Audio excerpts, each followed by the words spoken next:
MIT technology review Pakistan کے news studio میں خوش آمدید۔ میں ہوں آپ کا میزبان GM شاہ۔ نیوز راؤنڈ اپ کا آغاز کرتے ہیں۔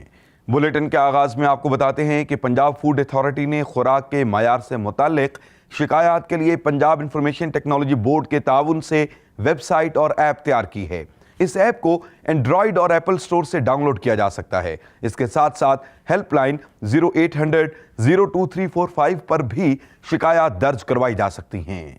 اور اب آپ کو بتاتے ہیں کہ ساؤتھ کورین ماہرین نے بغیر بیٹری کے چلنے والا روبوٹ تیار کیا ہے۔ یہ سائز میں چھوٹا ہے اور ہوا میں نمی کی بدولت حرکت کرتا ہے۔ اس کی 2 تہوں کو نان فائبر میٹیریل سے تیار کیا گیا ہے، جس میں سے ایک تہ نمی جذب کرتی ہے اور دوسری نہیں۔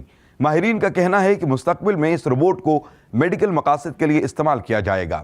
اور اب بلیٹن کے آخر میں آپ کو بتاتے ہیں کہ امریکی ماہرین نے ایک انجیکشن کے ذریعے چوہوں میں سرطانی رسولیوں کے علاج میں اہم کامیابی حاصل کی ہے۔ ماہرین کا کہنا ہے کہ انہوں نے 2 اہم کیمیائی مادوں کی معمولی مقدار کو انجیکشن میں شامل کیا ہے، جس سے جسم کے اندرونی دفاعی نظام کو متحرک کر کے اسے ٹھوس رسولی کے ختم کرنے کے قابل بنایا جاتا ہے۔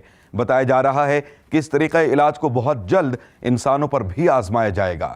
اس کے ساتھ ہی MIT ٹیکنالوجی ریویو پاکستان کے نیوز اسٹوڈیو سے اپنے میزبان GM شاہ کو اجازت دیجیے۔ اللہ نگہبان۔